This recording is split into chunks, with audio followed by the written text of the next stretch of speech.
What if I told you that one tiny detail can make the difference between a dog portrait that looks flat and one that feels alive? Most beginners focus on the fur first, but that's not where realism begins. Today I'll show you the technique I use to bring every dog portrait to life. This is Art Magica and I create original art. On this channel you learn professional techniques that help you to paint and draw with confidence. And this time we are going to talk about the dog's portrait and how to make realistic eyes.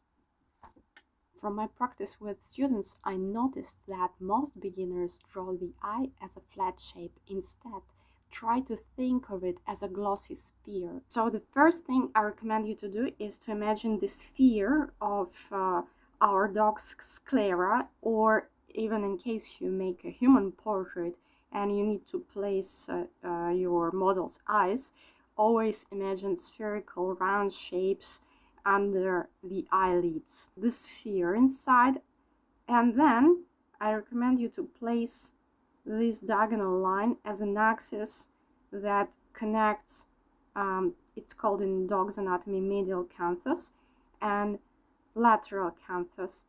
Basically it's a tear duct and external corner of the eye. So this line gives us an inclination, if it exists, because some dogs will have eyes inclined in this position, and it is very characteristic to certain breeds. Now attention, don't make the mistake of copying outlines. Instead of that, try to focus on the construction inside, on the sphere, and how all the reflections, shadows, and lights are wrapping around this sphere. We need outlines for the very first step. When we notice the thickness of eyelids, when we place the iris, the pupil if it's visible, yes, during this step you need to be very precise, studying your model, studying the precise positions of every curve you can possibly find in here. But then, how to make it turn into something super realistic immediately? I recommend you to start immediately with tone.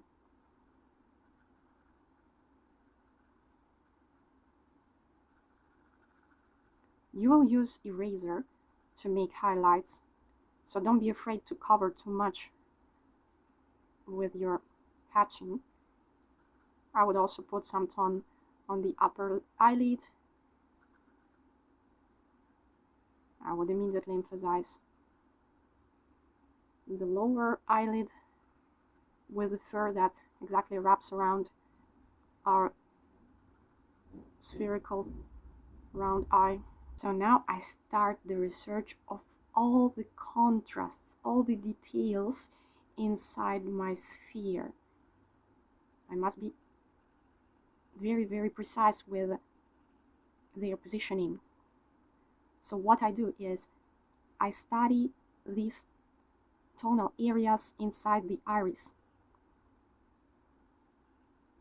and I analyze where the darkest spot is. Usually it is around the pupil. And since our sphere is super glossy, it's not necessary that you will see the pupil as a perfect circle. Probably thanks for many reflections it will change its shape. It will be covered with other reflections that you can notice. In this case, for example, I see reflections of the room.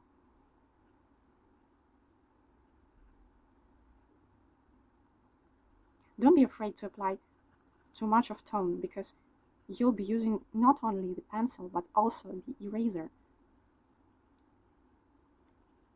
In here I can see that my iris is not exactly, again, the circle, it has some sort of a curve in here. This is the most intense with its tone part in the middle. And above what we have, this, how can I call it, balcony, shadow of the balcony. It is actually a reflection of our dog's eyelids, its thickness with lashes.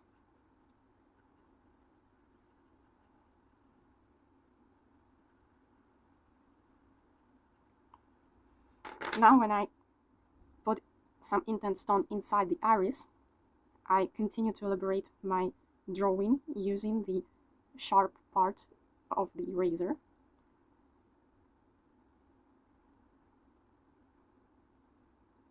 And eraser, it is such a great tool, you know.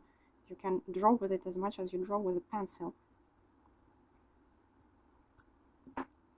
So in this case, I noticed some reflections from the room where this dog stays. It is still a pupil, so I can still understand where the circle must be, but it is overlapped with some reflections.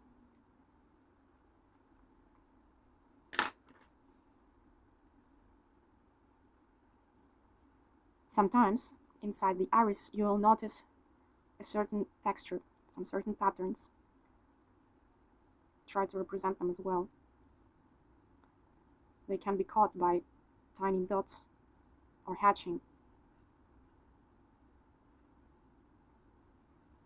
Also, I noticed that my dog's tear duct, or the medial canthus, is really dark as eyelids. And I definitely need to show it with a tone everywhere. I just want to add for you to understand that when the shape of the eyelid with its thickness goes inside, it creates some sort of reflected light. So this light part in the middle, we needed to perceive the depth of the eyelid's thickness. We cannot make everything just black. We need this slight difference. So I put the darkest tone on the edge where the eyelid has its lashes. And another important detail is that our sclera will have some tone as well. It is white, yes, but it is a sphere, so I put some tone where it must happen. And then I elaborate the highlight again.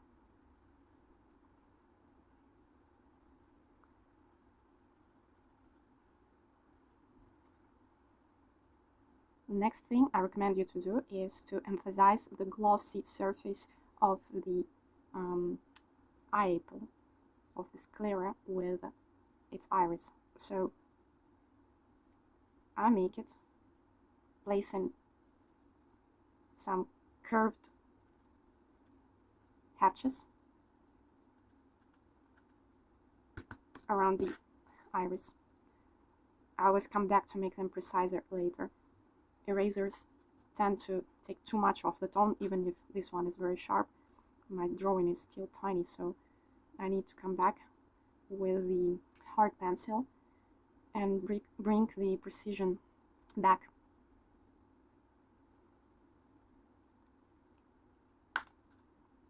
Then I take my sharpened 5B pencil to bring details inside the pupil, so I can see that there are some square-shaped reflection. Maybe it is a door, and it is a game of reflections of light, the darkness of pupil itself, and some dark reflections from the room. Anyway, I don't really care what it is. I care to represent the tonal area, the spot.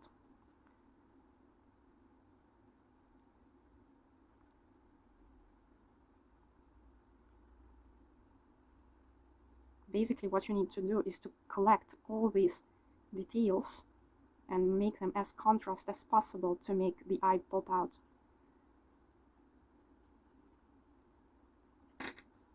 Now I can see that this highlight kind of argues with the right one, so I put some grayish tone with the hard pencil in here. I come back on the sclera and the eyelid again. I emphasize the darkest part of the eyelid with its tiny hairs. So in here we'll have tiny hairs. And the tear duct, or the medium canvas is super black by itself. In here as well we have, it's called, if I'm correct, the third eyelid or the palpebral surface. It's a tiny detail that you will notice in many dogs' eyes depending on the breed. So here we go, I put it there, this small triangular shape.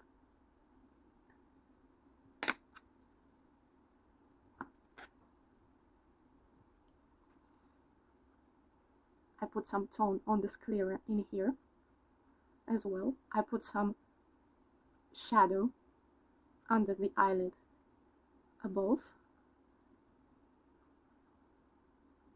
And this is again the reflection of eyelashes of my dog.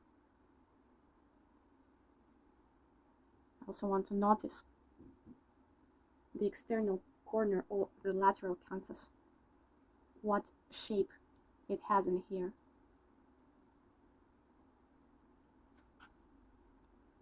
And it is not exactly round, so I create some sort of square lines, outlines in here, studying the shape. Yes, I must be very precise to make it look realistic. Another consideration to add in here is some light gray tone around the highlight to make the highlight pop out even more. And sometimes we can kind of trace the highlight to make it a bit more emphasized.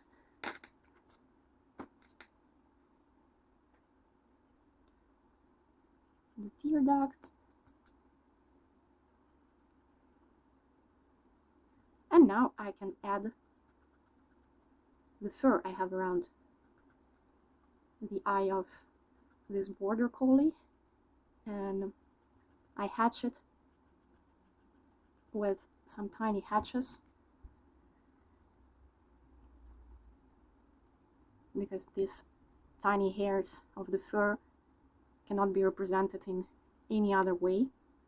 So I make like 2 millimeters hatches, and when I go further, my length of the hatch can be changed gradually. It becomes longer.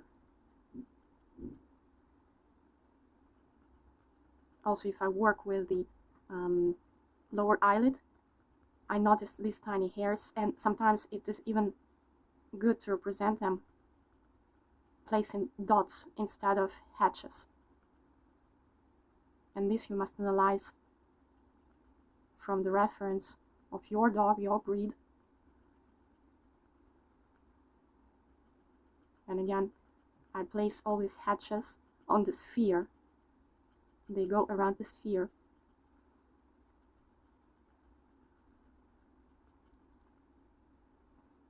It's very important to notice the direction of the fur around your dog's eye. It gives you the right realistic perception. I can notice that I have two light areas around the upper eyelid with some tiny hairs going out, and then there is a dark tonal area,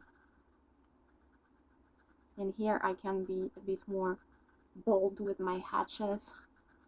I can care less about the precision. What I actually do care for is this anatomical precision.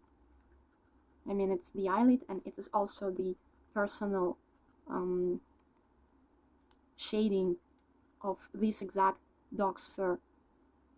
So it has some dark spots and light spots. I need to capture it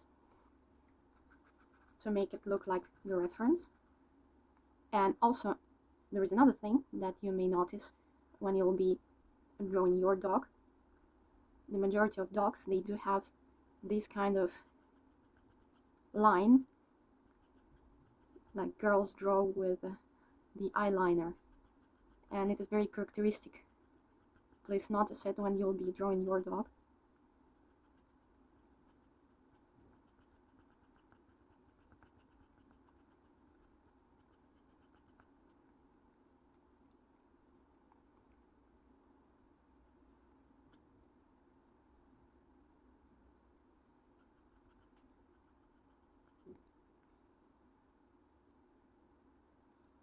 Also in here I have some sort of a frowning line.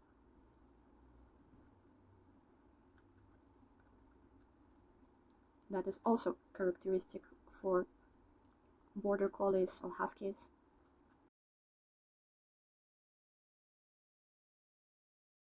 It is very, very clear and visible on this eye that everything is wrapping around the sphere again. In this case, it is even more curved, and the eyelids in here, they're even more curved. We still can notice their thickness. It is this lighter part, and where our sclera is ended, there is a tiny, tiny space, tiny thickness.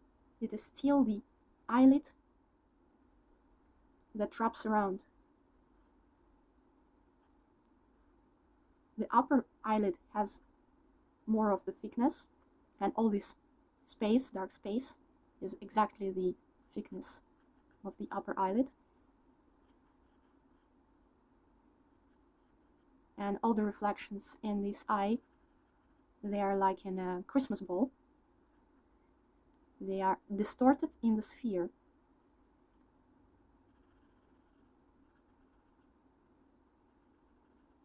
Coming closer to the tear duct, everything becomes darker in here.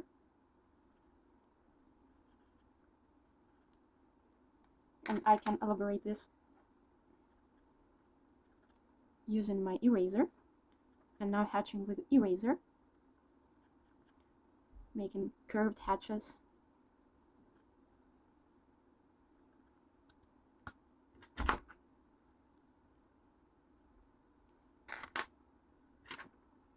Now we need to unify these mosaic graphics. I call it mosaic because there are too many spots and tonal areas in here, so I pass with my eraser to create this glossy feeling and reduce the contrast. So the eye will still look realistic, but all the broken parts will be collected into one spherical shapes. And also we don't need too much of a contrast in the detail which is placed far than the main one in our viewer's focus. So I fix the pupil in here again.